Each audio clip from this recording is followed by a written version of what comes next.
That's starting off with Guru Sahib. So we'll do what's called a Mangalacharan, which is an ardas, a prayer, a benti, an invocation, whatever you'd like to call it, to Guru Sahib that we're about to embark on a discussion, on a learning. The Maharaj Api, Kirpa Kare, to bless us to take this wherever they'd like. And then we'll do the formal introduction after. Satnam Sri Vaheguru Sahib Ji. Santan ki mahama kavan vakhana, agad bodh kich mit nahi jana, par brahm mohe kirpa kija, tur santan ki nanak dija, par brahm mohe kirpa kija, tur santan ki nanak dija. गुरु प्यारी गुरु सवारी साध संगत जी गाज बाज के फतेह प्रवान करो जी वाहिगुरु जी का खालसा वाहिगुरु जी की फतेह. So first of all, welcome Giani with Guruji's kirpa and the Sangat's blessings, the Sangat's asisa. We're starting this one of a kind, first of its kind series called the Gurmukhi series that many of you may have seen on the Boss TV YouTube channel, and we're now bringing it to life. And we're kicking off with a very fitting Mahapurkh. They're all fitting in their own ways. But this Mahapurkh, this saint, this great Gursikh in particular, because they have the nickname of Vadde Mahapurkh. Vadda meaning big, or elder, or senior, and Mahapurkh meaning great being, saint, to that extent. And that is Sant Gurbachan Singh Ji Khalsa Pind Ramwale. Now throughout the talk, I might refer to them as Sant Ji, as Mahapurkh. So if you hear me say that, we're referring to the same person. And I thought I'd start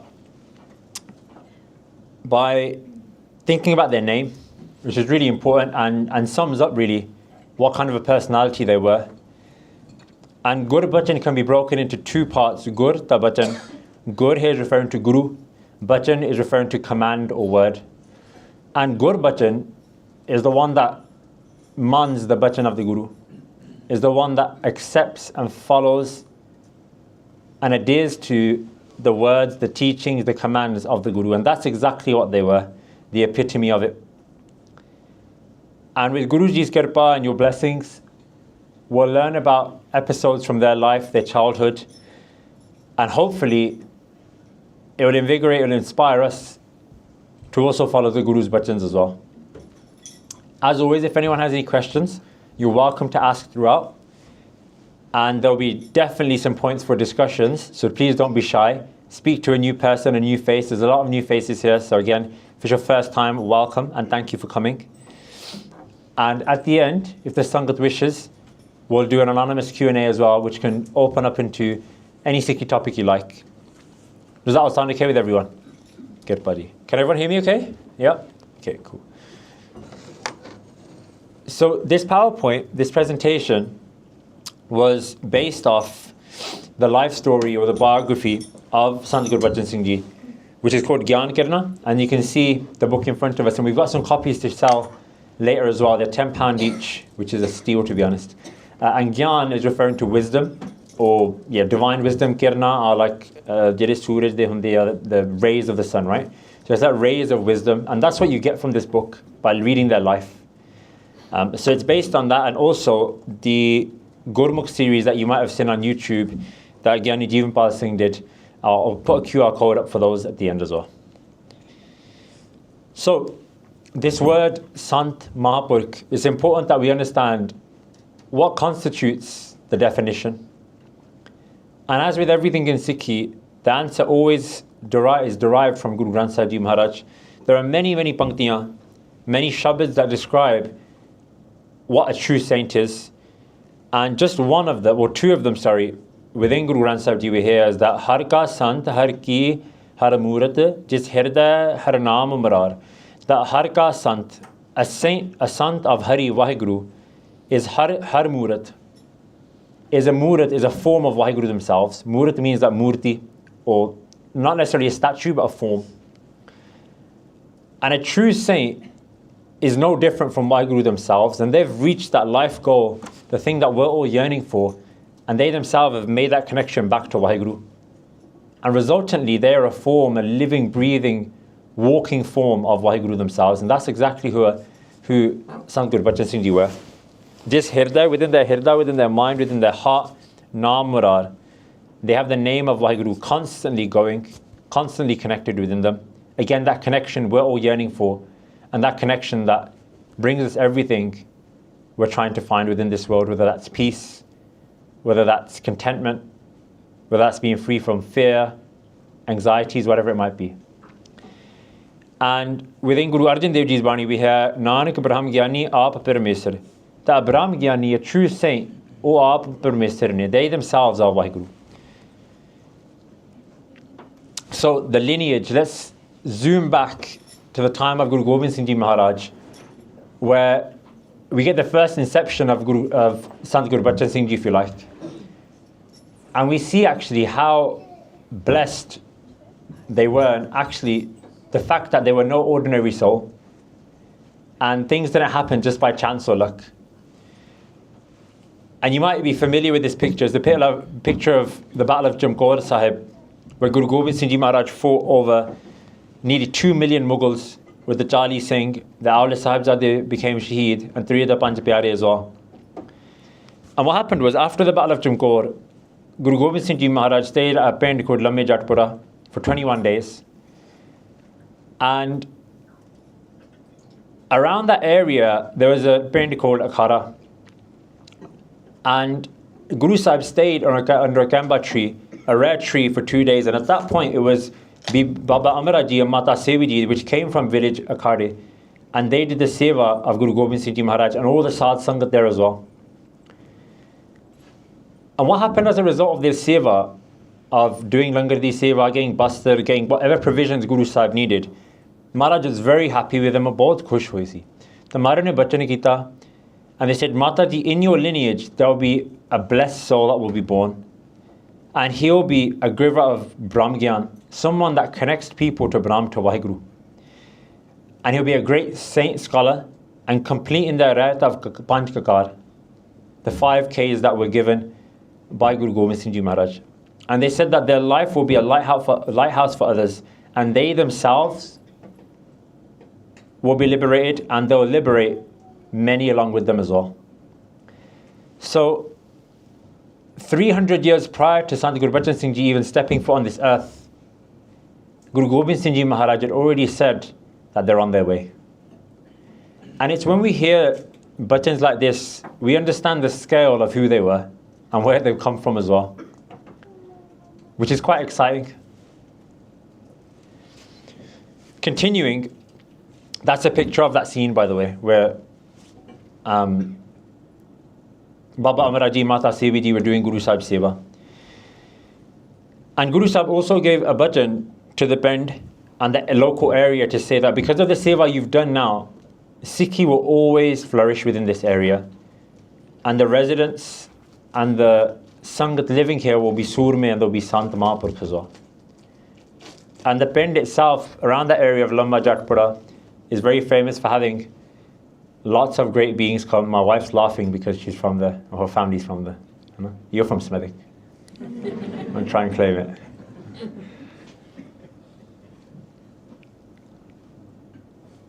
At that point, Guru Sahib did Amrit Sanchar. The whole family took Amrit. And even the grandson, Bhai Akal Singh, stayed with Guru Gobind Singh Ji Maharaj after, and was one of the 48 Singhs that actually became liberated at Damdama Sahib. So you see this very strong connection of Sikhi within the lineage of Sant Gurbachan Singh Ji. With every great Mahapurkh, you hear about their great parents. And this was nothing different here as well. So Baba Roor Singh is the father of Vade Mahapurkh Sant Gurbachan Singh Ji. And they were Granthi in the Burma Sikh regiment at that point. This is the early 1900s we're talking about. And they were such a Gurmukh that they had Guru Granth Sahib Ji Maharaj and even Dasam Granth Sahib Ji memorized off by heart. And as a minimum, they would read a lot of it from memory. And as a minimum, they would always read Sukhmani Sahib and Akal Ustad every day, Kant. off by heart. Many of you will be familiar with Sukhmani Sahib. Akal Ustat is a very similar Bani written by Guru Gobind Singh Ji, about an hour long as well. And prior to VMP, stands for Vadde Mahapurkh, by the way. Prior to Sant Gurbachan Singh Ji's birth, he did a Sawa Lakh jap of Mool Mantar in a lake outside the village. Again, with the parents of these great saints, you always hear about some serious bhakti going down before the child comes. And resultantly, the child themselves are blessed in many, many ways. And that's a teaching for us, that when we've got children on the way, or even for the current children we may have, or the children we don't yet know about, it's important to start depositing those banks of bhakti. Because as we're about to see, the dividends it pays are unlike no others. The Mata Ji was Mata Anand Kaur, and again from a young age they took Amrit, and it's said that from the day she took Amrit, for 13 years without missing, she would read 25 Japji Sahibs and a Sukhmani Sahib every day without fail. So again, you start to see the kind of Gurmukhs their parents were. And just to put that into context, 25 Japji Sahibs, that most people struggle with 5 a day. You know? So to do 25 and then add a Sukhmani Sahib on top is no joke. It's very easy to see these statistics on paper. To try and do this, you realize actually what kind of level they were at.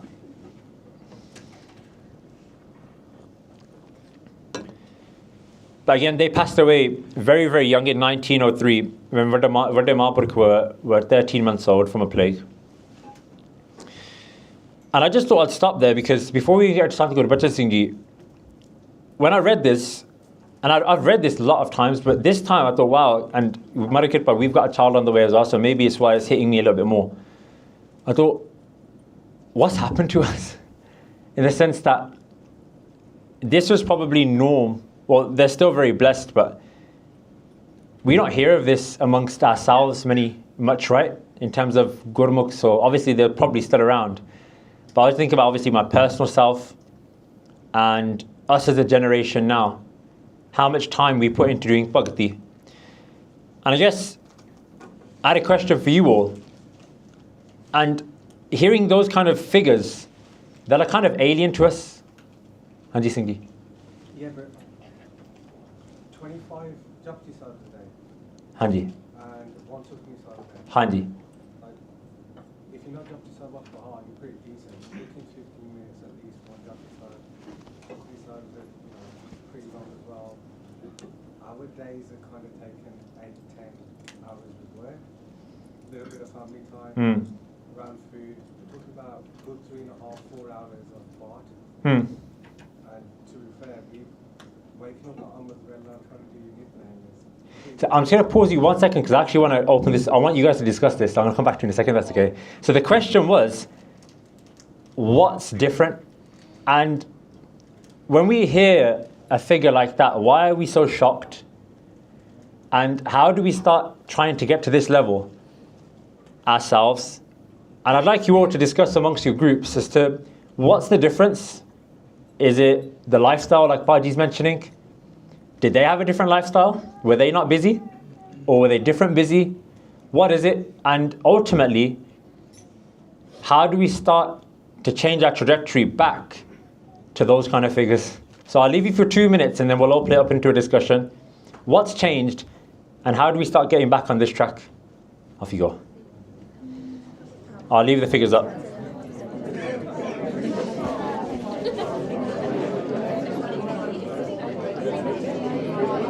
What do you think, Mandeep Singh? There's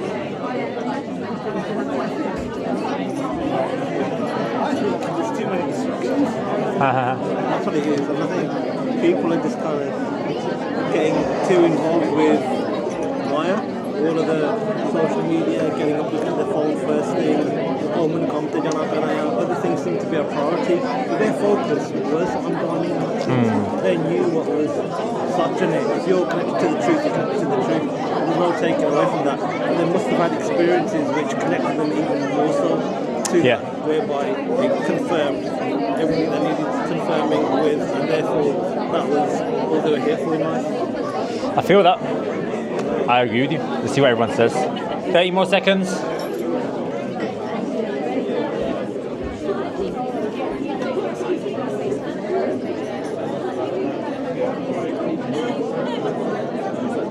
Okay, we'll bring it in. WhyGuru. I feel like I'm at kids camp. Benji's like, WhyGuru. Okay, Baji, sorry, Maaf karna, I don't know your name. We'll start off with you if that's okay. Hanji. What's your name, Singh? Bhagwan Singh. Hanji. So yeah, continuing. I think,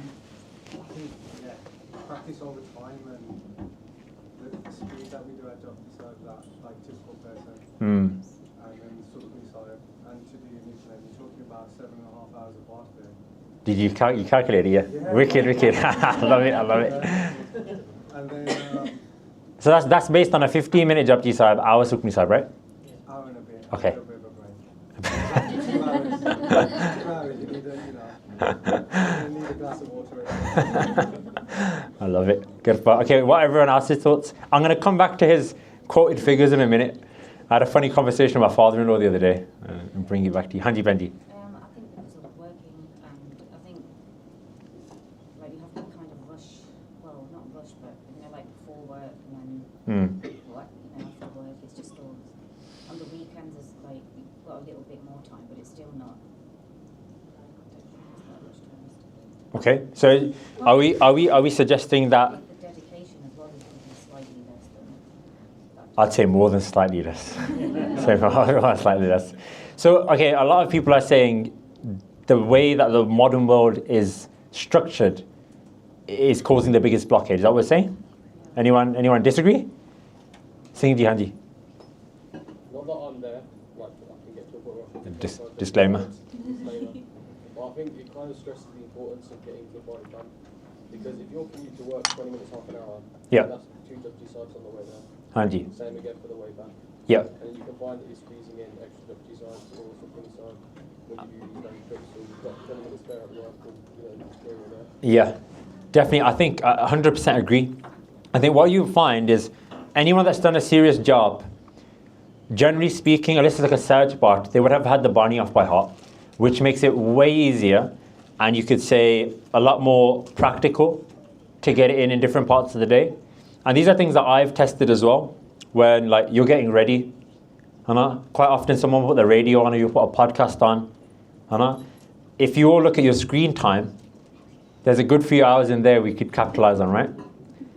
On the way to work, even washing Pandey, there's a lot of nuggets of time that we leave kind of as blank space, but it's very impractical, very hard to get Gutka Sahib out every time, Ek haath Gutka Sahib, dusre haath washing the Pandey doesn't work, it doesn't work. So I think having Bani off by heart, and on that note, I think, yeah, Japji Sahib, when you start off, generally take you 10-15 minutes, but most people that have it off by heart to a good level, you'll get it. You'll get Japji Sahib done within 5 to 7 minutes. And a Sukhmani Sahib, it's funny, I was talking to my father-in-law, Giani ji, you know here, I hope you won't mind me saying.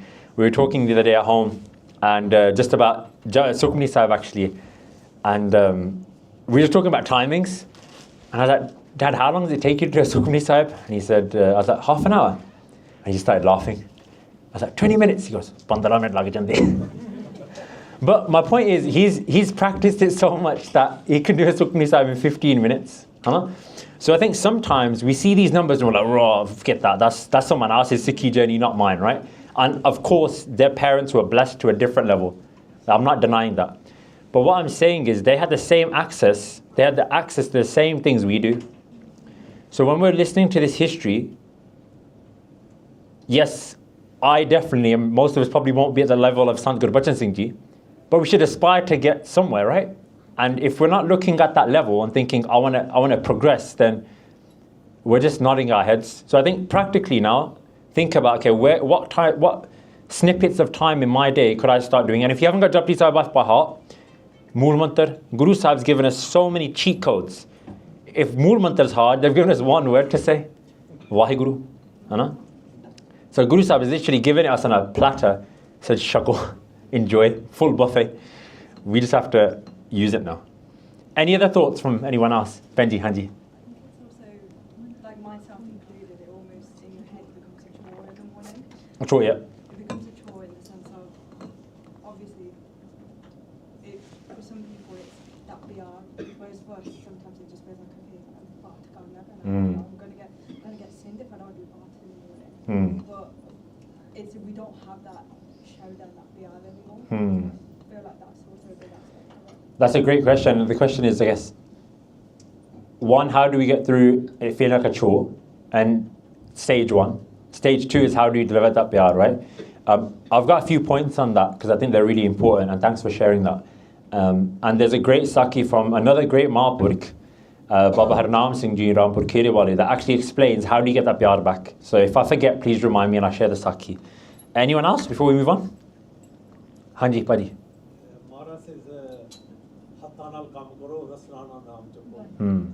So if you work in let's say, a physical job, like in terms of working with your hands, construction or whatever, Yeah.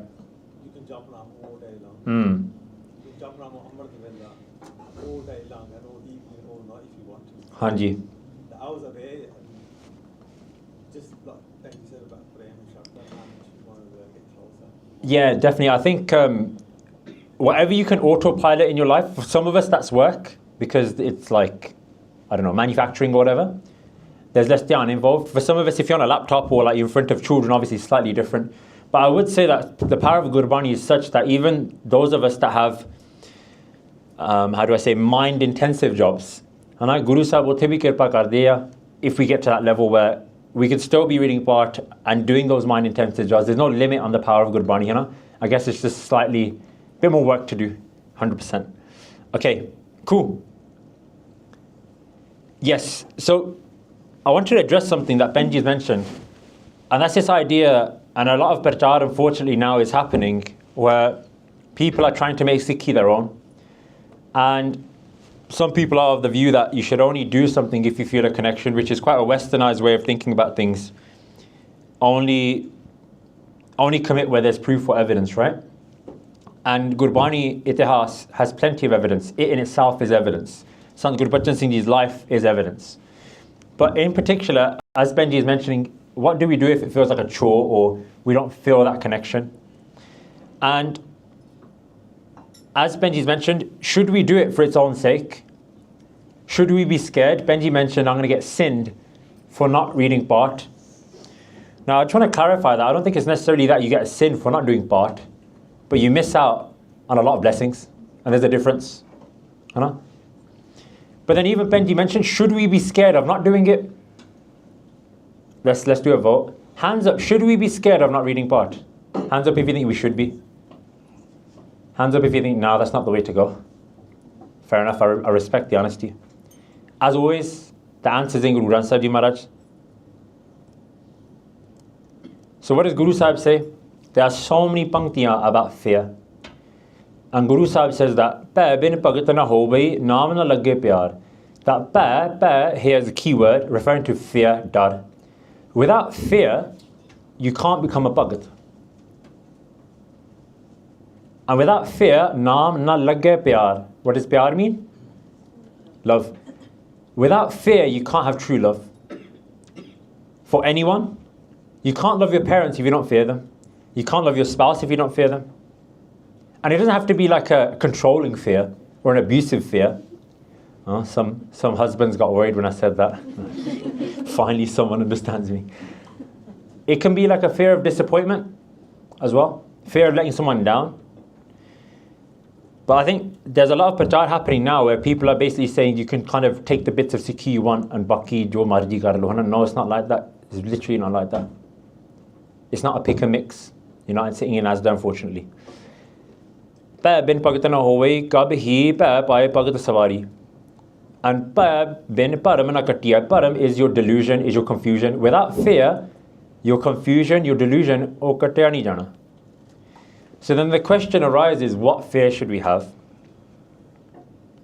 And I guess, in which way should we be scared to not read part? If you want my honest opinion, I'm scared of not cashing in the blessings Guru Sahib trying to give me. That's what I'm scared of. I'm scared of wasting the opportunity, and I am scared of disappointing my Guru. There's nothing wrong with that. We should be scared of that. Of course we should be. But it's not necessarily forgive me for saying, well, don't forgive me for saying, some people try and manipulate a fear of God. Quite often when people are trying to convert, Sikh or non-Sikh, and in particular some of those from the Islamic faith, what I've heard people say to me is that they've been made to feel guilty by saying, if you don't convert or you don't do this, then you'll be damned to eternal hellfire. That's not what the fear we're looking at here. Does that sound okay with everyone? That makes sense. But remember, Gurbani is saying that we should be scared. We should be scared of not making the most of this opportunity. And what kind of a guru would we have if they didn't instill that fear of missing out within us? Hanji buddy. That's the meaning of life. This is why we're here. We're here to do part B. If we don't do it, then what are you doing? Hanji. You're wasting your life. And that's a scary thing. And that's why we should be scared. Definitely. Good. So on that note, yes, if it feels like a chore, we should still do it. Because the chores need to get done. They do, right? Otherwise, just because something has a rule attached to it doesn't mean we shouldn't do it. And I guess that's the whole point of having a guru. Having a guru means that you've put your hands up and you said, I'm imperfect, I don't know what I'm doing, please take the reins. And when someone takes the reins, you have to follow them. You'll all have a friend who you've given advice to and they've come begging for advice and then they just ignore it. What's the point of giving the advice? And that's the same thing we're doing if we don't follow what Guru Sahib's trying to tell us to do. Okay. And again, within Japji Sahib, we hear the power of just listening to Gurbani. Sunaya Sat Santok Gyan. Many of you will be familiar with the Paudiyan. Just by listening to Gurbani, just by listening to the vibration of Gurbani, we get so much. And also by listening to the history of our Gurus and the Gur Sikhs as well, which inspires us to go back to Gurbani. Okay. Early life of Sant Gurbachan Singh Ji. So even their birth was crazy. The day they were born on. And again, I only realized this properly this morning when I was thinking about this talk. They were born on the first day of Falgun, or Faggan as it's called in Punjabi, and it was on the day of Sagrand, which is the day that the Punjabi Mahina, when it starts. And many of you may have heard, when you come to Gurdwara Sagrand, especially go to like Sahur or Gurdwara, they've got a separate Darbar Sahib set up and they're always repeating one Shabad. That Shabad is from Bara Mahamanj di Bani. And Bara Mahamanj talks about the 12 different months in a physical sense, but also a spiritual sense as well. And Guru Arjan Dev Ji Maharaj gave us that Bani to free us from going to Hindus and having to listen to the Mahina from them. And it was the Sagrand of Falgun, or Faggan, and it was at Amrit Villa, 2:30 a.m. And I'm going to read out the Panktiyan from Bara Mahamanj, the Shabad, because you'll see how crazy it all is. Guru Arjan Dev Ji Maharaj says that Falgun Anand Uparjana Har Sajjana Pragate Aaye Sant Sahai Ram Ke Kar Kirpa Diya Milai. That in Falgun, look at this, in Falgun, in the Mahina of Falgun, Anand Uparjana. Anand, generally for us, it means that in this month, if we make that connection to WhyGuru, we will get Anand, we will get bliss. Har Sajjana Pragate Aaye. And in our Sajjana, WhyGuru becomes Pargat. We get to see them. But now translate it to the context. And it's mentioned here, Mataji's name was Anand Kaur. So now if we break this up and put it to the context, Falgun de vich Mata Anand Kaur de Gre Vikhe, what happens? Uparjana means what's come forth and what's happened. What's been born. Har Sajjana Pragate Aaye. The true love has now become Pargat within this month to Mata Anand Kaur. Now, how could Guru Arjan Dev Ji 350 years ago have thought actually there's going to be a Mata Ji called Anand Kaur? You know what I mean? Well, obviously Guru Sahib knew that, right? My point being is everything just came together perfectly. Even the line of Gurbani of the Sagranda Mahina prophesied and was literally welcoming Sant Gurbachan Singh Ji into the world. And I thought that was pretty crazy. Does that make sense? I hope I've done a good job of explaining that. If I haven't, please tell me. I'm happy to explain it again. Okay. Sharda in childhood. from a very young age, everyone around Sant Gurbachan Singh Ji realized they weren't a normal child. And what they would do, which is really cool, very cute, is they would get a small stool and they would put a Ramala Sahib on it, like a kapda, nice kapda, Ramala Sahib. And with the peacock feathers, in the olden days, you'd get Jawhar Sahib with peacock feathers. They would sit there and do Jawhar Sahib as if they were sitting on Guru Granth Sahib Ji Maharaj's tabia. So from a very young age, they would do seva and act seva out. And they would also gather all the children in the pind to come and do Naam Simran together as well. So they had these qualities from a very young age, and people started picking up that this isn't a regular child. What they would do is after they've done their play darbar, they would actually give little bits of khand of sugar and said, "Aap prashad shaglo sari jane." So that was the nature of Sant Gurbachan Singh Ji from a very, very young age. And I thought about this, and my daughter is 2 years old. And I was thinking, Kaibari in Gurdwara, or even at home, obviously there's a line we have to draw in terms of biadbi and sucham tahana. We can't let kids just go all over the tabbi at the Gurdwara. Of course we can't. But I think it's really important that we make pathways and we facilitate our children having fun in Sikhi and having fun engaging with Gurbani in whatever ways you can. Like, this is a great activity. Next time your friends are around or with young children, say, right, we're going to make a Darbar Sahib now. Who wants to make the Jawhar Sahib? Who wants to create the Tabia? Someone grab a chair. And what happens is, if you pump this up at home, bachya da man ape lag juga. So I think it's very important. And what I took from this is that let's make Sikhi fun for young children. And let's not make it this thing that is someone else's job, it's the grantee's job to do this. Because if we normalize our children with a Darbar setting from a young age, then they'll want to get involved in the Darbar Sahib. If we've always said, no, you can't do that, say, well, this isn't for you, then when the chance comes and they're qualified to do it, they probably won't want to either. So I think it's really important that we embed these experiences in our children very, very young. And you can see from Vade Mahapurush Jibani, they did as well. Vidya Giani. Vidya means learning, but we refer to Vidya generally with spiritual learning. So Muharni, which is like Ura and your Penti Akkar and your Lagamatas, so the symbols. And from Muharni, so from right at the beginning to Guru Granth Sahib Ji, they took it from their Taya Ji, Baba Khan Singh, who was a Ragi, a scholar, and had the whole of Guru Granth Sahib Ji off by heart. That would be a cool Taya to have. And from 7 years old, he was a confident Bhatti. And the year now is 1908.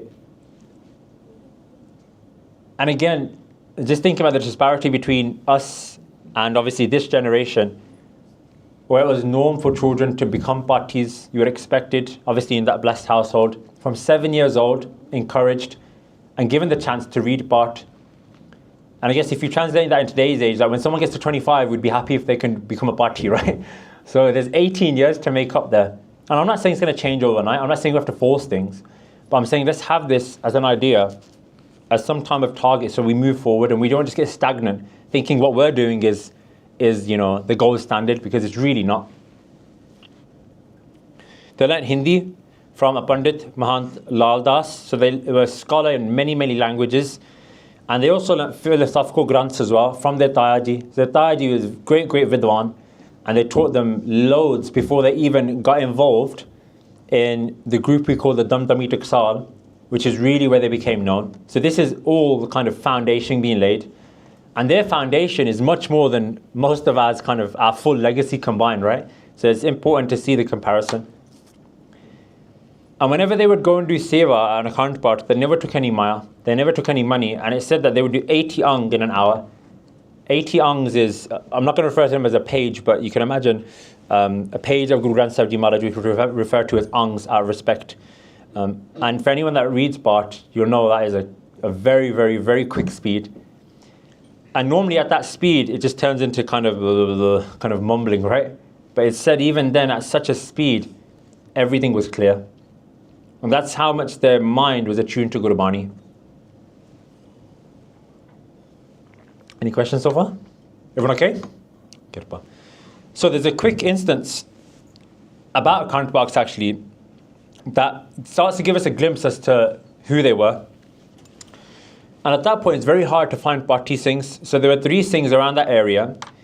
Sant Gurbachan Singh Ji, the elder brother Bhai Hazara Singh, and Bhai Tara Singh Ji Nahang, who was another Gurmukh from the area. So those three were the only real parties at the time. And wherever there was an account party, they would go as well.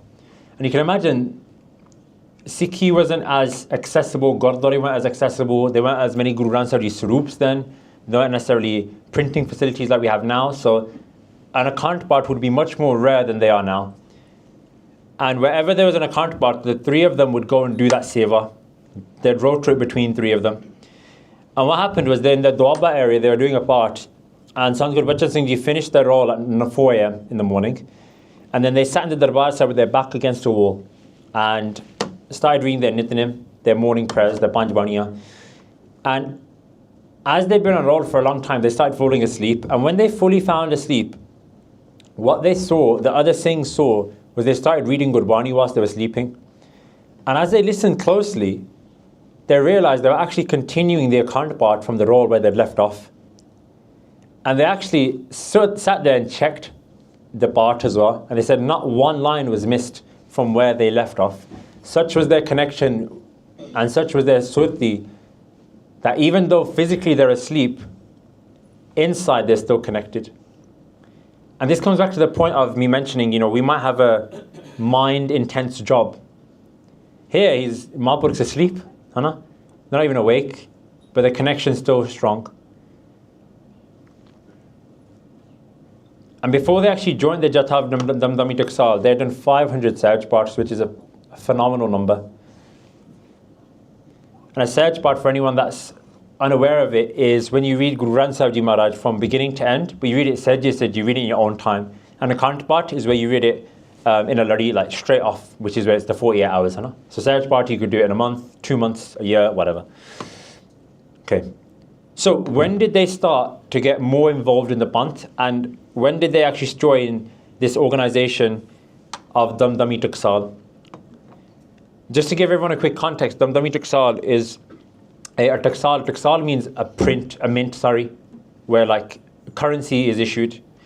Taksal means mint, and Damdami means belonging to the 10th Guru. So it's the mint of the 10th Guru. You're probably thinking, Guru Gobind Singh Maharaj had a bank, what's going on here, right? What kind of currency was Guru Sahib printing? If you think about a mint, you have a piece of iron, whatever it is, bits of gold. And iron generally on its own, or the metal that currency is made with, as an individual piece, it has very, very small value. What gives a coin its value? What would you guys say? The queen's head or the king's head. That's what gives it value. And it's the print that gives it, it's the stamp of approval that gives it the value. And in the same way, Guru Gobind Singh Ji Maharaj created this university, if you like, where people would come in as bits of copper, gold, iron with not much worth. They would come and learn Gurbani. They would come and connect to the Guru. They would get that stamp and they would leave as something valuable. That's what Taksal means. And Sant Sundar Singh Ji was the 11th leader of that Taksal. And they were the teacher, if you like, of Sant Gurbachan Singh Ji. And they first met when Sant Gurbachan Singh Ji was 14 years old in 1915. Now generally, because it was quite a hard graft in the Taksal, they wouldn't keep an adariya, which is someone that didn't have a dari. You had to be a bit more mature to join the Jatha and learn, because they didn't want kids, right? Generally, kids couldn't hack it. And even now, even at Harmandir Sahib, if you go to do seva at night, if you don't have a mucha, they won't let you in. It's quite funny. So there's certain limitations, I guess, depending on age. But what happened was, and at that point, Sant Gurbachan Singh Ji they were only 14, they didn't really have any facial hair. But when Sant Sundar Singh Ji saw them at the age of 14, this is what they said, that this child's face is like that of a Mahaprabhu, a great saint. Magar Singh was the person that brought Sant Gurbachan Singh Ji to Sant Sundar Singh Ji, because Sant Gurbachan Singh Ji heard their katha and they wanted to meet Sant Sundar Singh Ji. And they said that there are many saints who tour the country with 4 or 5 disciples, but this child will have a great mandali. A mandali is like a big group of people, right? Following him around and learning from him. So as soon as Sant Sundar Singh Ji saw them, they knew this child is destined for great things. And they knew exactly where they were going as well. And in 1920, after their first meet, Sant Gurbachan Singh Ji started doing Sangat of the Jatha, started doing Sangat of Sant Sundar Singh Ji. And then as they got closer, Sant Sundar Singh Ji asked Sant Gurbachan Singh Ji, what do you want? What would you like? And at that point, Sant Gurbachan Singh Ji says, I want Naam Di Dat. I want the name of WhyGuru. I want that connection that we're all yearning for. And at that point, Sant Sundar Singh Ji said, the only way you get Naam, the only way you get that connection is by taking Amrit. And Sangh Ji, this is really important to mention. Again, somehow Amrit, in many cases, have become this scary thing. I know that only serious people do. And you kind of do when you hit pension age and, you know, you want to dedicate a bit more time to the Gurdwara. It's not that all. Amrit's the funnest thing you'll do. It's the best thing you can do. And it's not to be scared of. And this highlights why it's important. Because in the Amrit Sanchar ceremony, the Panj Pyare officially and spiritually give us Naam. They bless us through the Amrit, through the Ardas that happens, where they give us this connection and give us that fresh slate to be able to access this level of meditation we're all trying to get to. And that's what Sant Sundar Singh Ji said, I can't give you this name of WhyGuru. I can't give you that connection. You have to officially go and get it in the way that Guru Gobind Singh Ji is prescribed for us. And that holds for all of us today.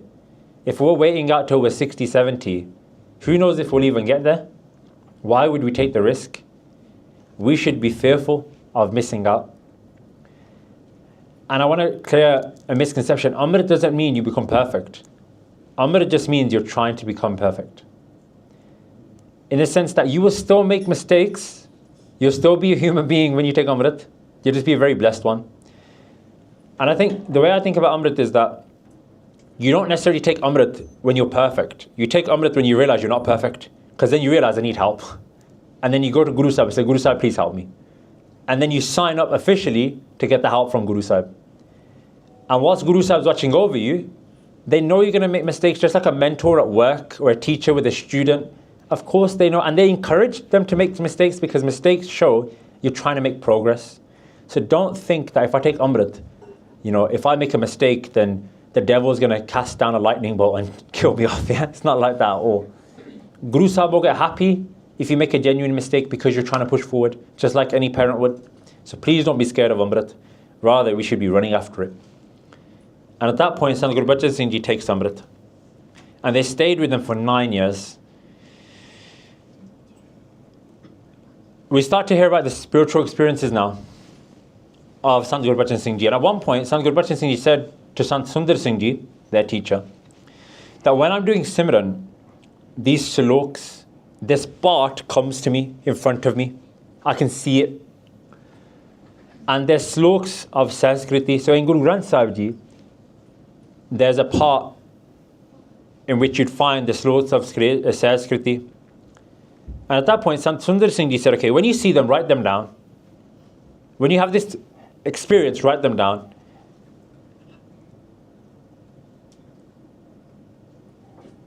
And what happened was, they're not only getting the Bani of Slok Sanskriti, they were getting the meanings of it as well, coming to them in what we call Anubhav, which is like a direct connection, an inner connection where sometimes answers come to us.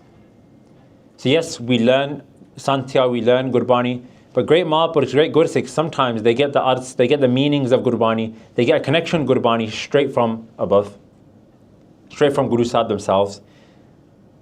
And this is what happened with them. And for anyone that's done Santya, you know, Slok Sanskriti is, we call it Mengi Bani, is very difficult to understand to the layman. So it wasn't like, you know, more familiar Bani was coming to them. The hardest of the hardest Bani was coming to them in these spiritual experiences. And again, just shows us actually what level they were at. Does anyone have any questions on that? Okay, cool. They learned a lot from Sant Sundar Singh Ji, all of the main historical grants, all of the main philosophical texts. They learned everything from Sant Sundar Singh Ji. They were one of the 40 Singhs under the guise of Sant Sundar Singh Ji that did Sawa Lakh Japji Sahibs, 125,000 Japji Sahibs. And they listened to the teachings, the explanations of Guru Granth Sahib Ji 4 times whilst being mentored and taught by them. And in 1929, now is where we start to see the Parchar from Sant Gurbachan Singh Ji coming to the forefront. And Sant Sundar Singh Ji was the one that actually pushed them to start doing this katha. Again, we hear about these granths that many of us might have heard of, you might not have heard of. But what I've found is, up until about 50, 60 years ago, these were standard things for people to learn in Sikhi. And now it's become kind of this limited edition thing that if you get onto one of these granths, like, you know, you're miles ahead of everyone. And again, I'm not saying this to have a dig at anyone. I'm part of the problem as well. But I just think it's always interesting to have a discussion about what's causing the difference. We see the kind of training of Sant Gurbachan Singh Ji to such a great level, and obviously there's blessings that we can't even mess with going on there. But this question arises to my head as to how are we preparing our children now to become Gurmukhs, to have that connection with Guru Sikhi, compared to what was going on at that time. And it'd be good to hear from you all. I've been speaking for quite a bit. So amongst yourselves, what kind of preparation are we giving our children to have a strong foundation in Sikhi? Has it changed? Are we facing the same kind of problems that we mentioned a minute ago about us trying to connect to Sikhi?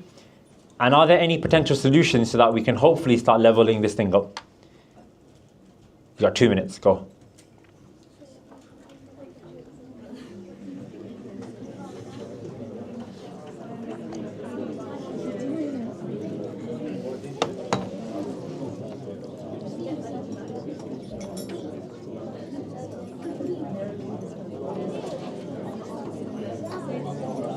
And any solutions as well? Any suggestions? What's your view on it, man? I'll give my view after. I want to hear your view. Yesterday was a good time to get together and think about things mentioned about appropriate and require those that can do something about it, you know. I mean, they talked about nationalism, but I think more so on an international level. Yeah. I think basically Sikhi have obviously got a very important role to play as well. Yeah. It really is about education, it's about getting back to basics, it's about having that morality, those morals and all. Yeah, the morals are the important bit, man. I I think. think that's what's lacking really. Yeah.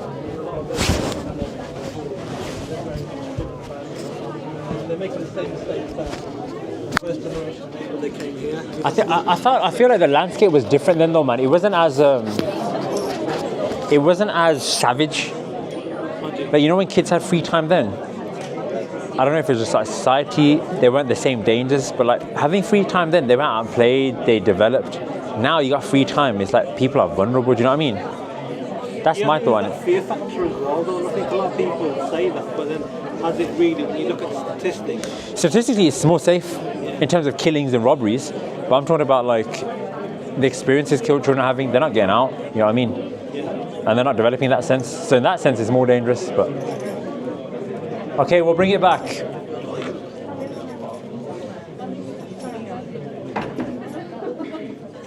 What do we all think? Give me some answers, people. Hanji Singh ji. Practice what you preach. Say that a bit more, sorry? Yeah, okay. So as role models, very important. I'm a maths teacher by trade. And you always see this at school about kids complaining about teachers that ask them to do things with aap nahi karde, and you'll see it with parents as well. Kids will catch parents out quick, very, very quick. The parents are like, yeah. Same thing in Sikhi, 100%. I think as role models, whether it's role models to our children, our nieces, nephews, kids we teach at the Punjabi school,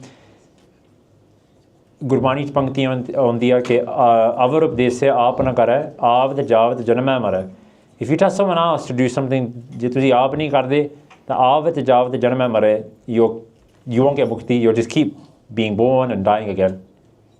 This is very important. Again, Gurbachan, the word bachan comes up again. Hanji. Anyone else? Any other thoughts? How do we take this next generation to the next level? Hanji Paji at the back. From a personal experience, if the kids are in Sangat, they benefit. If they are from young age going to Sangat, each Sangat always affects. Like we are sitting here, our minds are a little bit controlled. Hanji. But that's what happens to kids when they are in Sangat. 100%. There's like a lot of influencers, especially like gym influencers, they say the hardest part is just turning up, getting into the gym, right? Or he got like hardest part is just getting into the Sangat. Once you're there, the magic works itself. Like Marikirpa is happening now, right? And I think it's really important, whether it's us ourselves getting Sangat or now bringing our children. And we're an interesting generation because we're second, third generation. We've got other priorities. We've got 11 plus to get ready for. We've got piano, we've got swimming. And that's what we're fighting against. And it seems that sometimes our priorities are a little bit idhar-udhar. So I think it's very important that we do bring our children to Sangat. And there's no excuse now. There's so much going on for kids. There's camps that happen every holiday. This Gurdwara has a Punjabi school, a Gurmukhi school. At Somerset Gurdwara, we have a Gurmat school. I know Singh's here from Wolverhampton. They have a Gurmat Vidyallah. If anyone would like to know more, please tell us. And I think sometimes parents get worried that, you know what, we don't know much about Sikhi, so like, how can we get our kids into Sikhi? Your kids getting into Sikhi will get you into Sikhi as well. It's a 2-for-1 offer. Because what will happen is you'll go to that school, you'll meet the parents, you might sit in a class, same thing, you're just turning up. So don't ever make that don't let it make you feel that you can't access it because you don't necessarily have that upbringing. And Maharaj, if you sambal your children and bring them into Sikhi, Guru Sahib thode te vi kirpa karunge because you're doing a huge seva, massive seva. Hanji.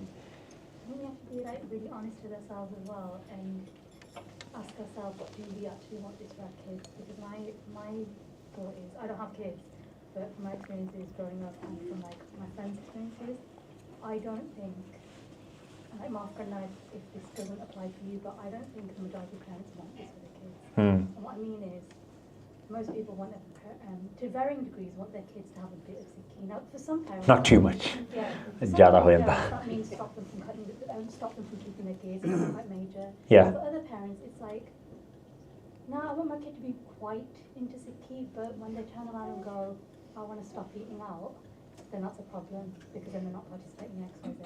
Or I'm not going to eat at my mum and mummy's house because they said meat. You know.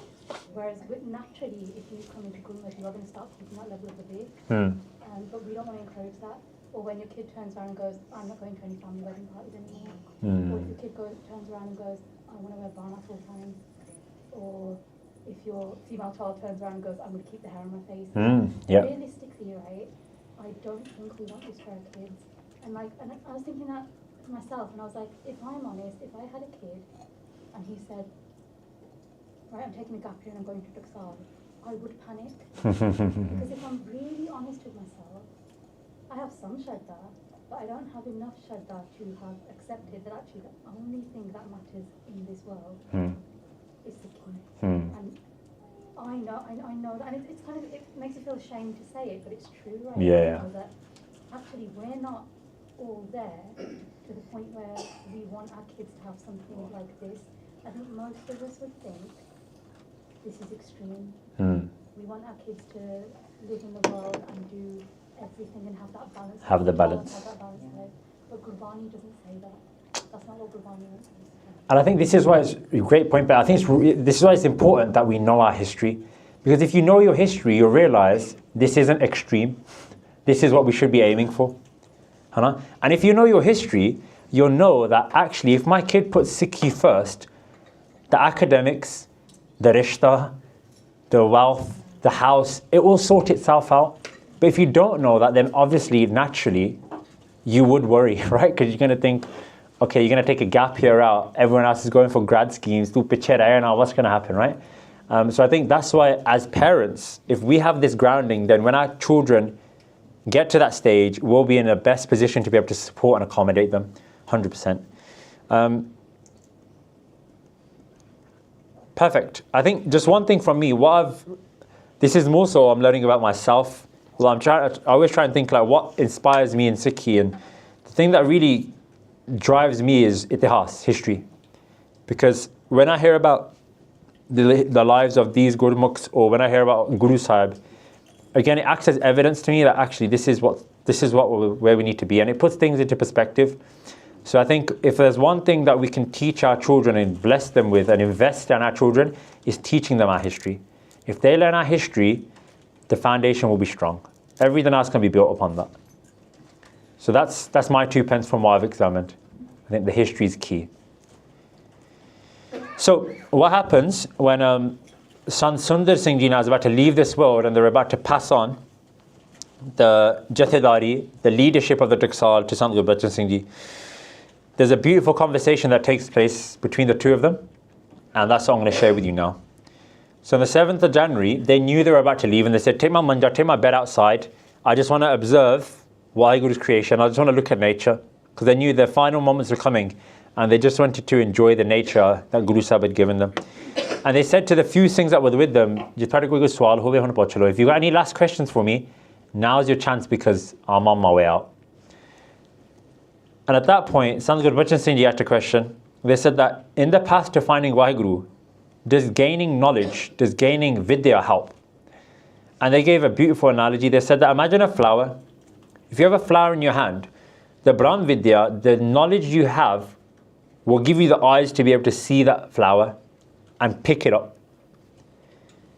By doing Simran and having the connection, you'll be able to truly understand its essence by smelling it.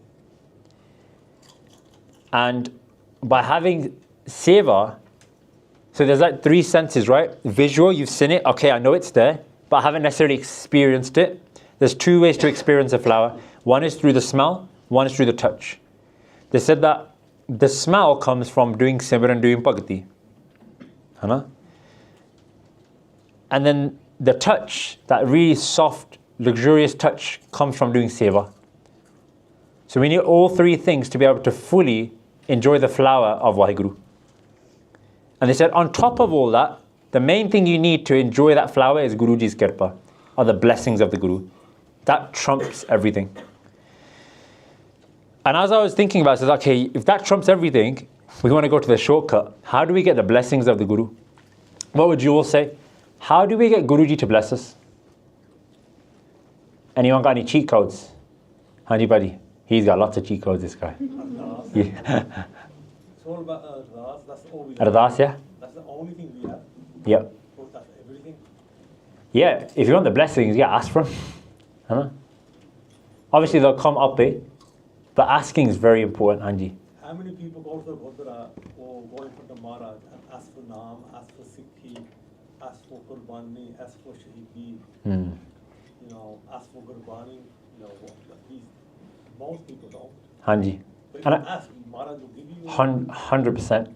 And that Sakhi I mentioned to Penji by Baba Harnam Singh, that was all about Ardas. The Singh said, I'll quickly jump into it because it's relevant. Singh said to Baba Harnam Singh Ji, I'm reading loads apart, I'm not feeling any spiritual connection. And they did Ardas, and Baba Harnam Singh Ji, another great Mahaprabhu, because at such a level, when he did Ardas, Guru Gobind Singh Ji would physically come to them and answer it on tap, which is wicked, right? And Guru Gobind Singh Ji Maharaj said the reason he's not getting any spiritual advancement is because he's not doing Ardas. So what the Singh would do, he'd read loads apart, but he wouldn't do his Ardas. And there's 2 things Guru Gobind Singh Ji Maharaj said to Baba Harnam Singh, say, Ardas de vich do bentiyan karya kar. So I'll share them with you as well. The 2 things, whenever you do Ardas, is you to say that whatever part you've done, say, Maharaj, thwadi kirpa sadka, with your blessings, I've read XYZ part. You should never say, Guru Sahib, I just smashed out 10 Japji Sahibs. Can you hook me up with a new house? Inda gal nahi banidi. Guru Sahib's given us the tariqa. Said, Guruji, with your blessings, I've read this, I've done this seva. I always start with that. And the second thing they said is, Maharaj, jeri bani padi gayi, o sachkhand vikhe parwan karna. Whatever part I've read, please accept it in your court. Guru Gobind Singh Ji Maharaj said, tell him, do these 2 things, and you'll be sorted. So this comes up in, someone's doing Baba Harnam Singh Ji, right? Who is it, Baba Singh? Who's doing, is it soon? Okay, in a while. 7th of August, wow. Okay, yes, the next 2 months. But I thought I'd share that with you. And if you're in the WhatsApp G&G group, what I'll do is I'll get the clip of the katha, I'll send it to Baban Singh and he can share it out with you. It's Sonali Gala. It's really, really good. Cool. Anyone else? How do we get the Guru's blessings? How do we make Guru Sahib happy? Hanji Singh ji. Yes, rat and routine. By listening to them. Listening to their bachans. Whatever Guru Sahib told us to do. Just like a parent gets happy when a kid listens, we just have to try and listen to the best we can. And within Gurbani we hear that Gurmukh seva mere prabh bhava sach sun lekha paida. By doing seva, by doing simran, by following this path of Sikhi, with whatever level we can. If you're just starting off fresh, then that might look like, I'm going to sit down and do 5 minutes of Naam Simran every morning. I'm going to try to go and matha tek once a day. If you're a bit more experienced, you might think, right, I'm going to listen to the Guru's bachan, I'm going to take Amrit now. I'm going to give it my all. If you're Amritari, that might mean, right, I'm going to add some Japji Sahibs in my Nitnem. I'm going to try to read a bit of Sukhmani Sahib. I'm going to try and go into Sangat more. I'm going to maybe try and take some responsibility for some seva. So everyone's path is relative. These are the 5 things, if I had to summarize them. I would say read Gurbani, go into seva, go into Sangat, do seva, learn history, live honestly and with love, and don't be an idiot or waste man. When you look at it on paper, it's not that difficult. It's quite simple. Don't be an idiot, be a nice person, treat people with love, and just listen to what Guru Sahib is saying, and not be kirpa ho jayegi. I think sometimes we try and overcomplicate things, huh? Okay. What were the final 3 things Sant Sundar Singh Ji said to Sant Gurbachan Singh Ji and to the rest of the Singhs? They said that whatever background someone's from, always treat them with respect. This one really stuck with me. They said that if someone has learned less than you, never ask them something outside of their knowledge in order to humiliate them. And yesterday we had a teachers' conference, and one of the teachers were complaining about kids that nowadays take Amrit, and the parents question them on something they're doing that's very questionable. And the kid turns around and says, well, you can't even talk to me, you're not a Sikh. And this bachan came to me, I thought, you know what, we're losing our moral compass a bit. And I thought this is so important, to never try and make people feel stupid or humiliate them, even if you have the power to do so.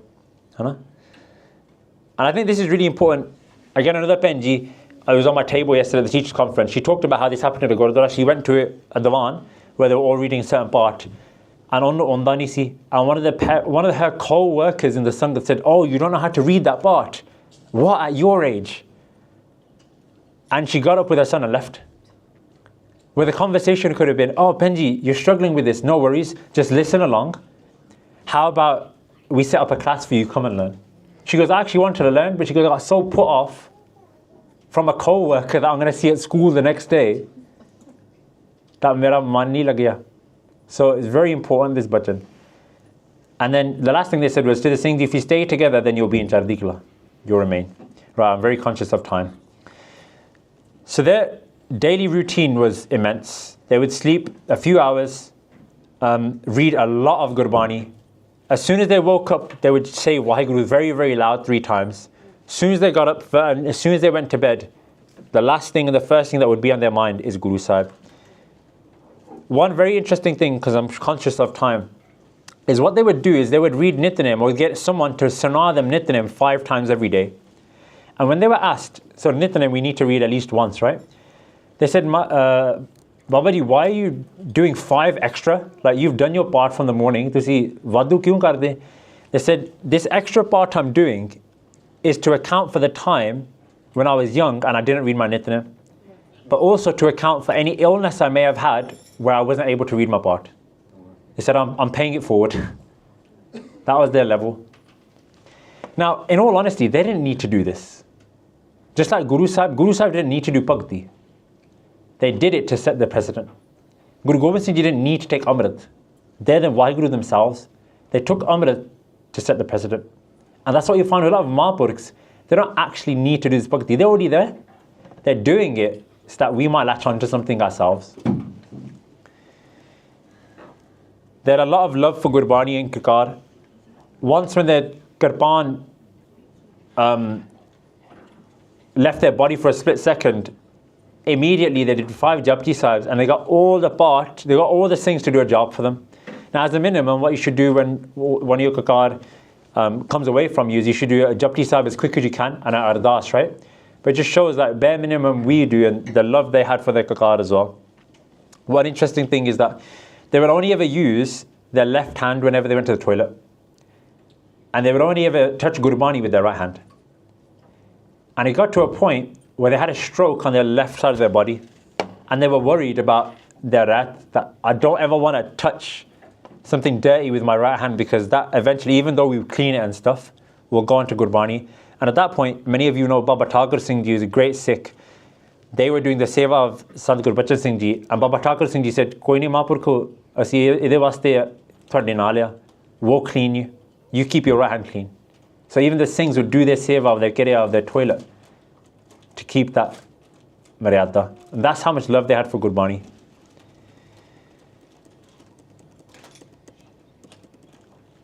They had darshan of Guru Sahib many times, where Guruji came to them physically in a form.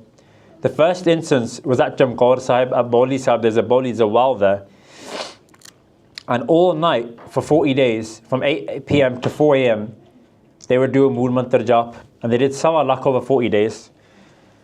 And what happened was they had darshan of Guru Gobind Singh Ji Maharaj. And Guru Gobind Singh Ji Maharaj's arms were stretched out, waiting to embrace them. And they had Charlie Singh, the Charlie Singh that were at the Battle of Jamkaur, were with them as well. And he said, when Guru Sahib touched me with their fingertips, I went to an extreme state of bliss. And there had been many other instances as well. They used to have such an effect on the Sangat that wherever they would go, the people would leave connected to Guru Sikhi. And there's a few instances I'll share. I'm going to start wrapping up as well. We'll wrap up in about 10 minutes if that's okay with everyone. Is the Sangat were hearing about the greatness of Sant Gurbachan Singh Ji. People were booking them. But Gurdwara committees, as they do, were a bit apprehensive. They're like, who is this person? How are we going to run? How are we going to make the langar for everyone? We don't have enough money. But they pushed, the Sangat pushed. And what happened was so much Sangat came to the Katha that the Golak had so much money in there, it funded the Gurdwara for a few years. And after, Sant Gurbachan Singh Ji didn't take any. They said, whatever money's come, give it to the Gurdwara. And then the committee actually went up to them and said, look, forgive us for having a doubt about you.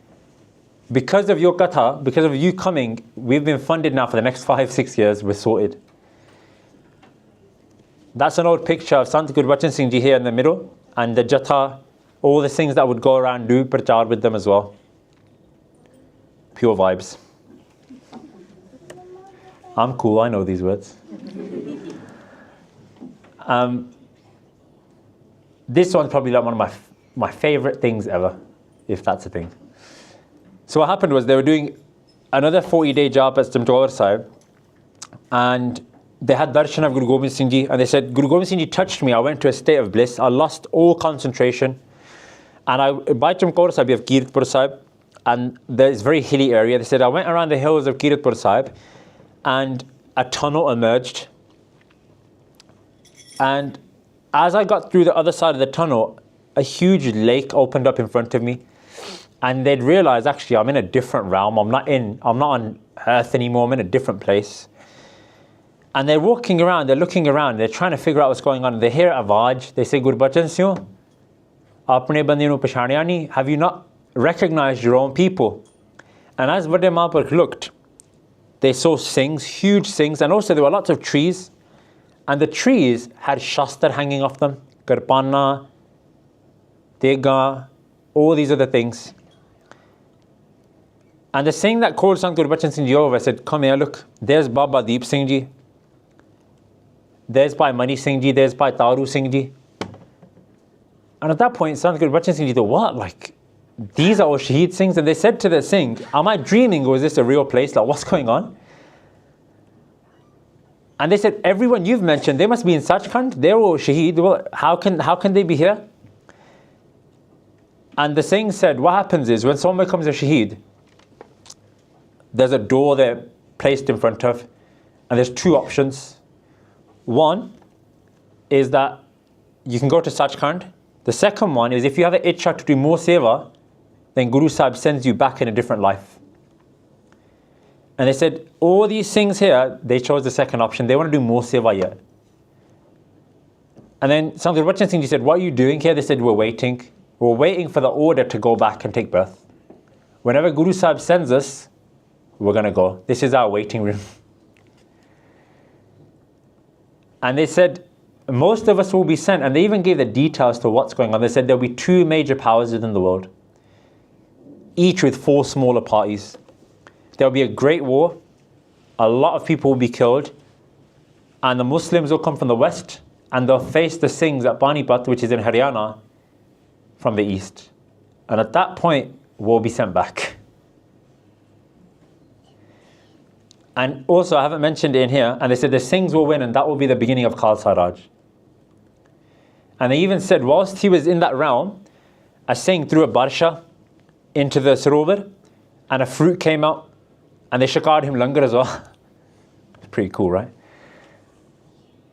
And as soon as he heard this, they said, right, go back to the tunnel. And when you come and look for this place again, you won't be able to find it. Because you were Simran, Guru Sahib has blessed you to come into this realm. Normally, people can't come here. But wapas jao. At that point, the Shaheed Singh sent them back. And how crazy is that? We've got an army just waiting to be mobilized. Whenever Guru Sahib wishes, they'll come. And we've seen this many, many times. Sant Kartar Singh Ji, who was after Sant Gurbachan Singh Ji, we hear in Katha that they were actually by Uday Singh Ji in their previous life. But Uday Singh Ji was the general at the time of Guru Gobind Singh Ji. But Uday Singh Ji would have chosen option 2 to come back 30, 40, 50 years ago. So who knows which souls are on their way? Who knows which souls are amongst us now? The point is, we have a power that's watching over us that cannot be destroyed. Even if we flop it, even if we absolutely make a mess of things, Sikhi cannot be destroyed. I'm going to finish with 1 or 2 Sakhis. There was an instance where Sant Atar Singh Ji came to Sant Gurbachan Singh Ji and handed them a box of papers, and they said, these are the true arts of Gurbani. Go and teach these now. And humility. Does anyone know what that is on the screen? How do you think? It's kind of a chadar. Not a bad guess. Anyone know in particular? Bori. Bori, yes. A bori that mashes up your ankles when you sit on it. A bori is like a bag that you'd have like aloo and stuff in, right? It's very hard. And in India, in the langar halls where they don't have langar mats like we have here, you sit on a bori, right? And it kills your ankles off, you get cut up and stuff, right? So what's this got to do with Dimapur? What happened was, before we got into that story, at a train station, someone pushed them quite bad, and the Singhs were about to go batter him. And Sant Gurbachan Singh Ji said, he goes, I've probably pushed him in a previous life, he's just paying me back, don't worry about it. Lord, what would we do if someone pushed us in the Gurdwara?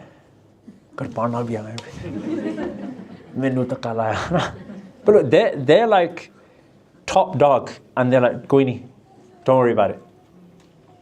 And I just thought, these little things that can transform your life if you have this kind of mindset.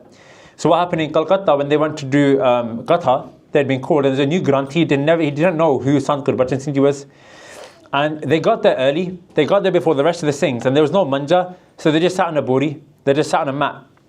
And what happened was, the Singhs stood around them, and, there was a manja ready for Sant Gurbachan Singh Ji. Sant Gurbachan Singh Ji came and said, oh, can I rest somewhere? And Sant Gurbachan Singh Ji sat on the manja, and the Granthi said, oh, Utto, you can't sit there, go and sit on the bori, don't you know we got a great Mahapur coming? And Sant Gurbachan Singh Ji didn't say anything. Obviously, they didn't know it was them. And he sat on the bori just chilling. And then all the Singhs came and sat around Sant Gurbachan Singh Ji, and the Granthi came, and he's like, why are you guys looking at him? He's like, the Sant Gurbachan Singh Ji, he fell at his feet. I'm so sorry. I asked you to get up from the manja. Please forgive me. And Sant Gurbachan Singh Ji said, why are you stressing? Don't worry. You still gave me a bori to say, don't worry about it. And if you think of the kind of personalities we have in Gurdwara today, how would they react to being asked to sit on a bori, when there's a manja for them? And even us, I think about Parchariks and Sikhs today, like, I get agitated if someone hasn't set up a projector properly for me. Right? Then Patani or whatever, or the pens haven't arrived. But I just realized, actually, you know what? We should just be grateful for whatever seva. Bobbin always brings the pens, by the way, Bajara. He's always on time. He is. It's not him. But I just thought, you know what? It's a different angle of just being appreciative. Huh?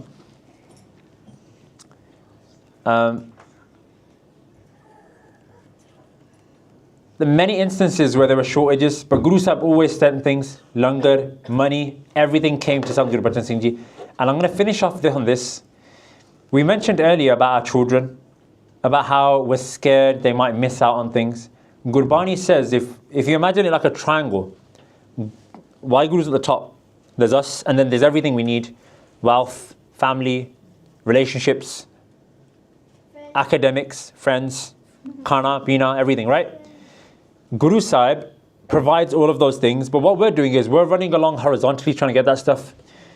However, if we went to the source and we went for WhyGuru directly, everything that Guru Sahib is in control of would come to us anyways. And in Gurbani we hear that Nav Nidhi, 18 hai Siddhi, Pichhe lagiya fira, Johar Hirday Sada Vasai. That person that keeps WhyGuru in their mind at all times, all of the treasures of the world chase after them. We don't chase, we get chased.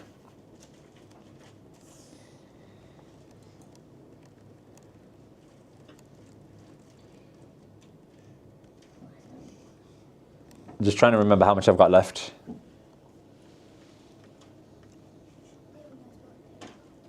Everyone okay for another 10 minutes? An actual 10 minutes? Okay.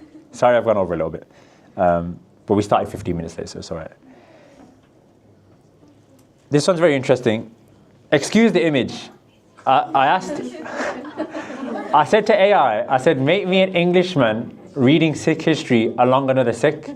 And it looks like they've just read their wedding vows or something. So I do apologize. I was like, they're like too intimate. But chalo, it's all right.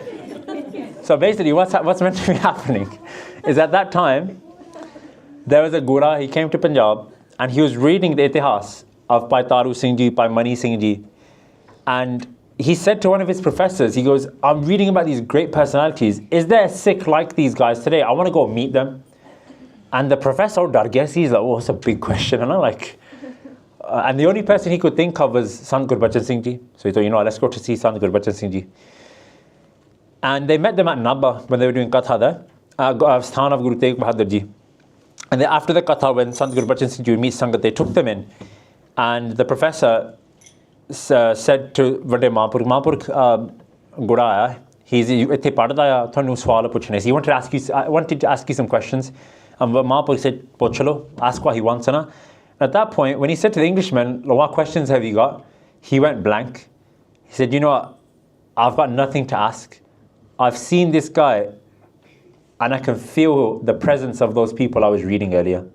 I have nothing else to ask. I've seen him. I've seen what I've needed. Let's go. And he crapped himself. Said, I've seen in him the Sikhs that I read in your history. And then they left.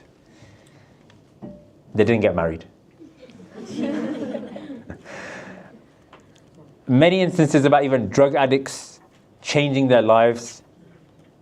And this one actually was quite funny because there was a Sangat member that had a lot of love for Sant Gurbachan Singh Ji, and he had a brother. The guy's name was Deva Singh. He had a brother. Now Deva Singh was in Sikhi. The brother was a drug addict, very arrogant person. And when Sant Gurbachan Singh Ji came to the Pind, he goes, "Le aap auna, I'll smoke in front of them. They can try stop me." He was giving it the big one. And when he obviously didn't go to the Gurdwara, but as in Pind, you hear the speakers, right? Katha chaldi si, and he heard just the katha from the speakers, and it changed his life. And at that point, Sant Gurbachan Singh Ji was doing katha about tobacco. And when he heard it, and even in Soul Sakhi we hear this, very important to hear that. Madra dahata sapat gul pang dahata ne ek jagat jhoot sat gul dah ninda dah anek. From the Bachans of Guru Nanak Dev Ji Maharaj, that alcohol destroys 7 generations. Cannabis, a lot of people think cannabis, bang is okay in Sikhi. Here's your reference, one of many references that it's not. Second reference, Kabir pangs machli sura pan jojo prani khaye Tirth Bharat name kiye tabe rasat lajai. Pang very clearly mentioned there by Bhagat Kabir Ji in Guru Granth Sahib Ji. Anyone that consumes pang, fish or wine, Tirth Bharat name kiye, any of your tirth, any of your routine, any of your seva, tabe rasat lajai, goes to waste. So let's not be confused about this idea of drugs. It doesn't exist in Sikhi. And if someone's trying to tell you that drugs are cool in Sikhi, it's part of a maryada, then there's plenty of references. If we're trying to get a connection through a drug, then the only connection we're going to get is to the drug, not to Guru Sahib. Hai na? And by using drugs to try and get to Guru Sahib, we're saying that Gurbani is not enough. We're saying we need something to supplement it. Sorry about the tangent, but it was needed. And when he heard this, he dropped everything. And he gave everything up and he took Amrit. It's quite cute. He didn't have any cash, so he couldn't put his Ganga in. So what did he do? He had to get a wire and put it around and put his Ganga in that for 6 months until his games came back. So the Katha had such an effect on people that it was changing people's lives, even if they didn't want it to.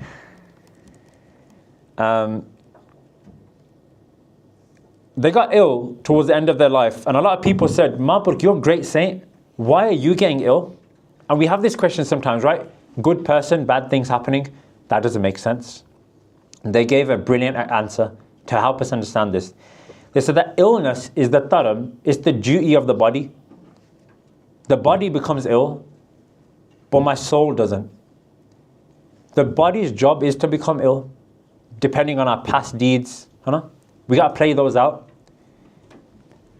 And within Gurbani, they said, even though my body is ill, I'm still good inside.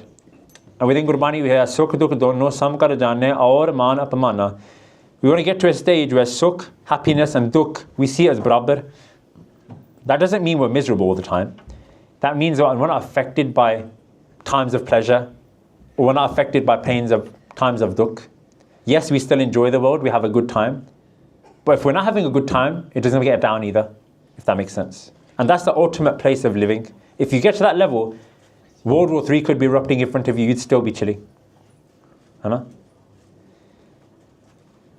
they said, my spiritual state is not affected.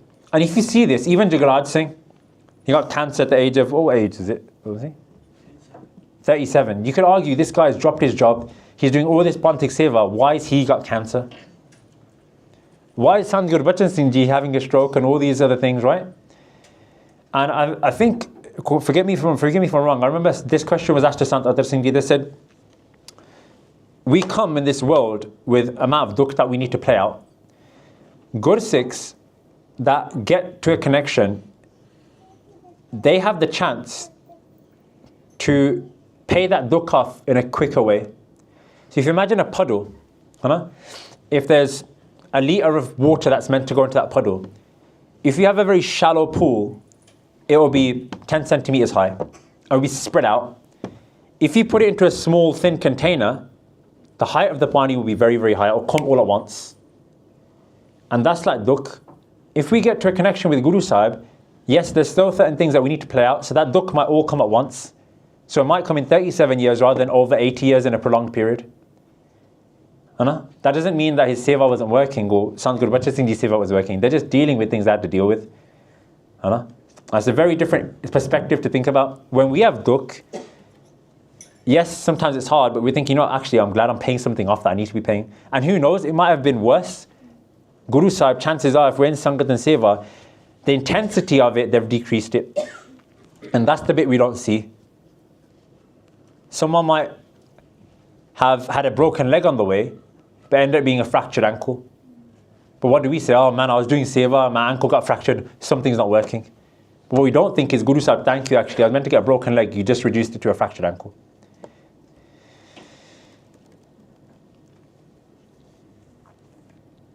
In their final days, I'm going to finish with this, in 1969, on the 28th of June. Also, sorry, this tomorrow is what we call their Barsi, is their remembrance. So there's an account part that started today. That's why we're doing the talk today. Barsi means when we remember someone, like a Barsi of a Mahapurk or a Gurpurb, that kind of stuff, right?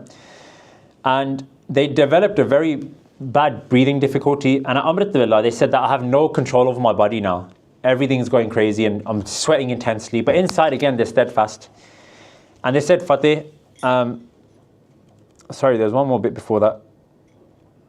Yeah. Sorry, there was a bit actually that mentioned what they did on the last day. Where is it? The final days. The final days. I've lost it. But anyways, Even on their final day when they had a stroke, the Singhs were saying to them, Mahaprabhu, finish the katha early, like you're not well. On that day they did an extra hour. They would do katha 3 times a day.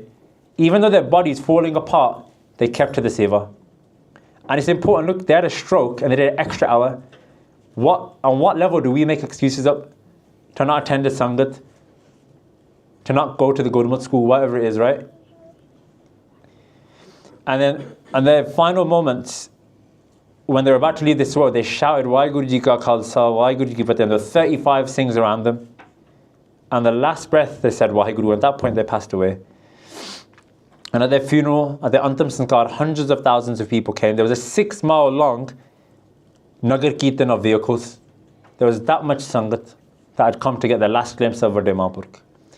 And Sant Kartar Singh Ji, who you see here, who was the next leader, the leader before Sant Janal Singh Ji. So if you think about it, Sant Janal Singh Ji, 14th leader, Sant Kartar Singh Ji, 13th leader, Sant Gurbachan Singh Ji, 12th leader. It was actually Sant Gurbachan Singh Ji that got Sant Janal Singh Ji involved in the Jatha. We don't have time to go into that today, but even that's crazy. And there's a few pictures of the Antam Sanskar. Gonna skip this bit.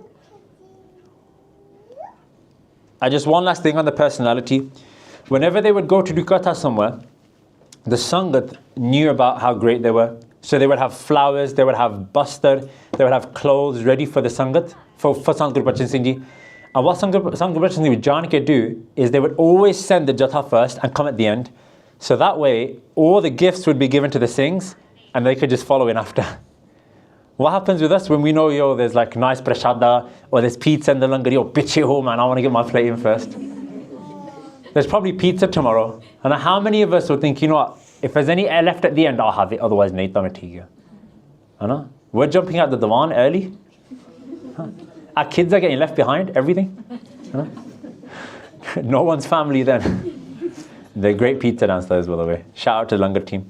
And they would always make sure the Singhs go first. Onanu sara kuch mil jave, I'll come at the end. And the last thing I'm going to leave with is that what I've realized is that whenever the Panth needs, Guru Sahib sends those diamonds.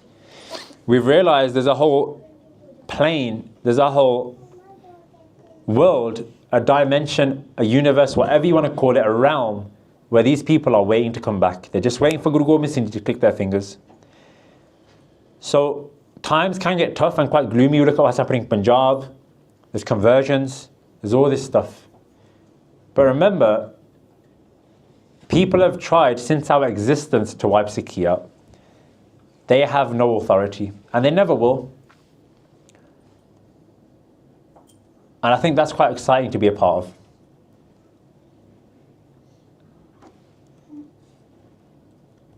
The last thing I want you to all do is just read a few things, and we'll wrap up on this. So Sant Gurbachan Singh Ji gave many, many bhajans, and thanks to my brother-in-law, Bhai Mandeep Singh from Leicester, thanks Aman for this. What he used to do was he would translate one every day and send it in the family group chat. And he did it for like 400 days. So what I did was I took a few of them and I put them on the page just for you to think about. So I'm going to give you 3-4 minutes to have a look, and then we'll discuss if any popped out. Then we'll do Samapti. We'll have a 5-minute break. If anyone wants to do a Q&A after, we can. Otherwise, we can call it a day. So I hope you're not all taking pictures of me. Please, no, stop. Get my good side. It's act natural. Harmandir Sahib.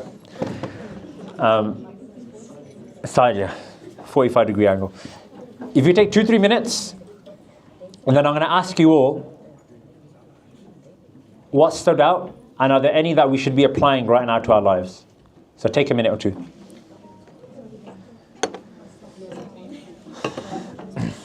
Mandeep Singh, would you get me some jal, please? Thank you.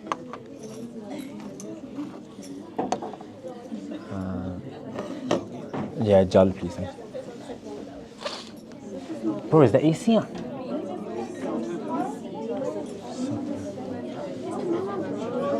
Yeah, put it on. Straight away.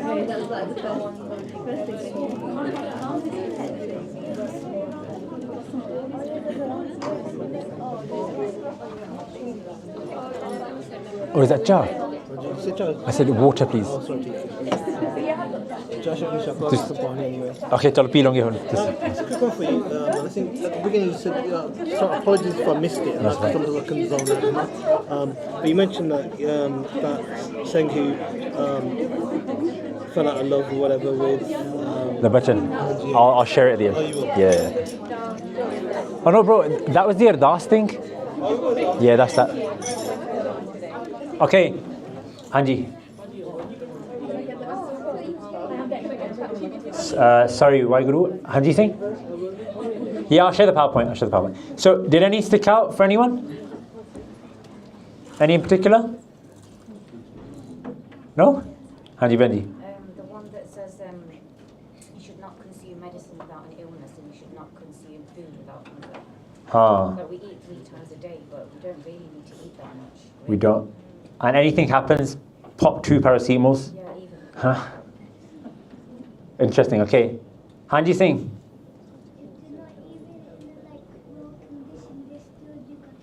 Yes, in a hard condition, the story gatha. Brilliant. Any other buttons before we finish up?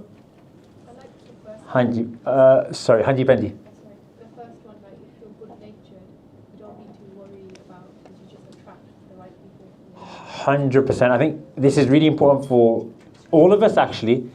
Like, sometimes we manipulate our own character to try and fit in.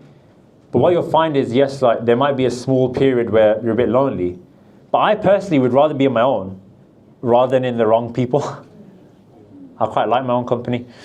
But yeah, they'll come to you automatically. Benji, Hanji. And I was just going to say, it's always better to get to the bottom of a situation before making a conclusion. I think nowadays we're quick to make a viewpoint on something without actually thoroughly understanding something. 100%.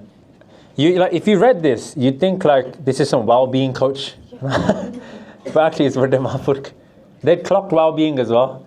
All these things, Stephen Bartlett and all these guys are trying to do in Diary of a CEO. It's already been done. It's in here. It's in here. The one that really stood out to me is do not hate the bad person, hate their bad qualities. I think it's very important to understand that if someone's done something bad, it's not their bad. They've just had a bad moment. And we should understand this for ourselves, that if we've done something bad, we are not bad. We have just had a bad moment. An action only defines you if you let it. I think that really stood out to me. And the other one I really liked is money, education, Simran and weapons come in use at difficult times, so obtain them. And lastly, don't ask for anything during Seva and you'll get everything. That's dangerous. They're all great, but hopefully some of those resonated with you.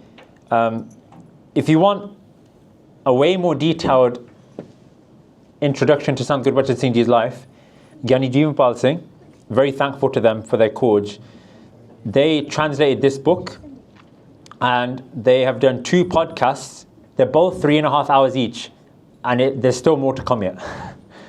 So an hour and a half, or the hour and a half we've had has not got anywhere close to actually what their life was like. You can scan those QR codes now. They'll take you directly to the video. Otherwise, it's on Boss TV. And what we've got now is this book in English, which goes through the whole life. And it's written by Giani Pritam Singh Ji Lakhari, who was the person that scribed everything that Sant Gurbachan Singh Ji did. So I highly recommend. It's £10. You can purchase it now through Bubban Singh. We've only got a few copies. They're quite hard to get hold of, and luckily we got a few for you all today. So definitely make the most of it. Sangatji, while speaking, I would have made many, many mistakes. We'll do a final Mangalacharan. And before we go, actually, let's make the most of our Sangat. We've all talked about Simran Bhagati. Let's do a bit of Naam Simran together. And then we'll do Samapti for 5 minutes. Just quick hands up. Would we like a Q&A? Just hands up if you're up for staying for a little bit. Just Benji. If anyone's here by the end, we'll carry on. Otherwise, we'll call it an evening. It's no problem. The Q&A will be anonymous. And it can be about anything in Sikhi that you feel I could try and help with. So if everyone just repeats after me. Vaheguru, Vaheguru, Vaheguru.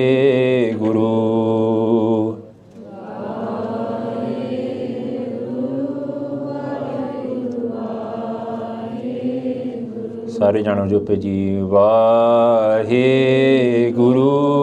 Waheguru Waheguru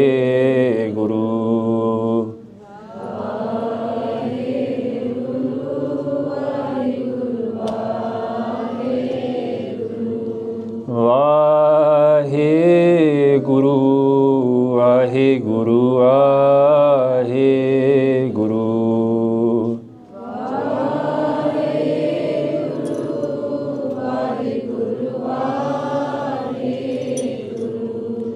Vaheguru, Vaheguru, Vaheguru.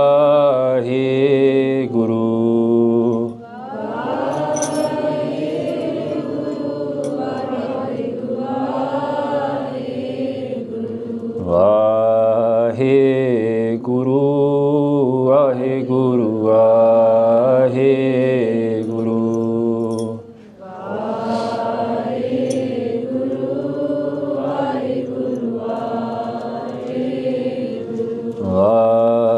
Vaheguru, Vaheguru, Vaheguru.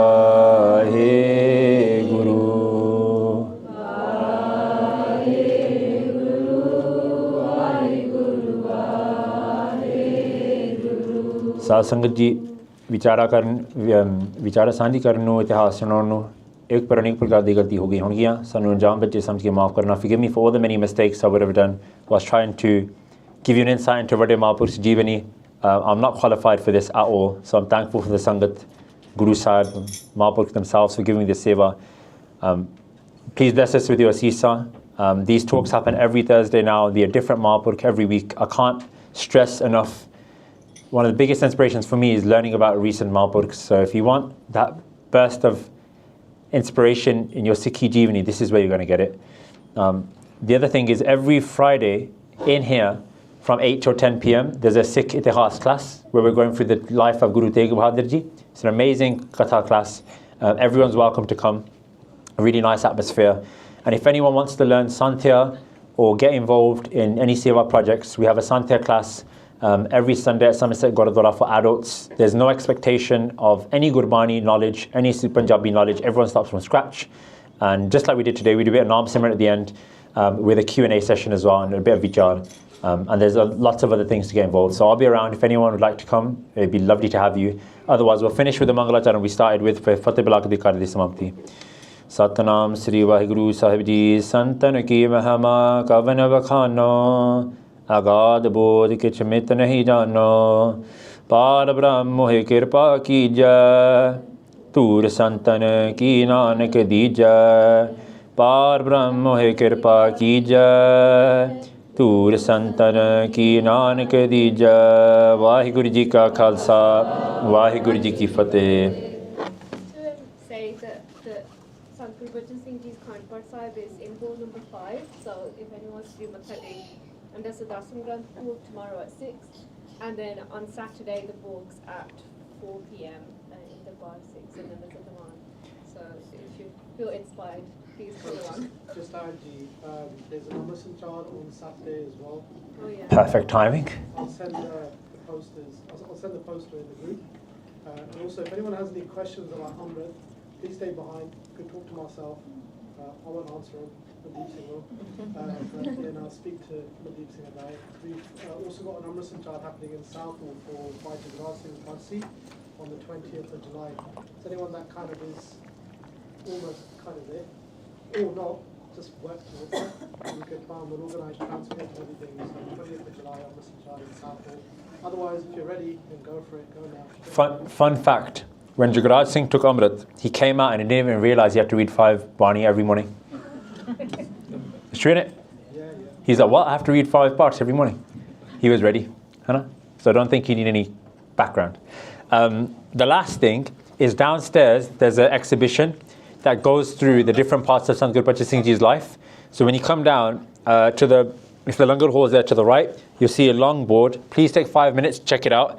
There's some cool pictures as well, and I go into a bit more detail about the other Gurmukhs that were around that time. So check it out, and we'll send the rest of the program regarding Sant Gurbachan Singh Ji's Barsi that's going to be going on for the next 3 days here. So Sarani Giani, Hajri Parni, and take as much laha as you can. And just a final thing, these books are £10 each. So if you would like a book, Have you got the payment thing? Mandeep Singh. Oh, wicked. Cashier Singh Sahib is there. Thank you, Mandeep Singh. Chalo ji,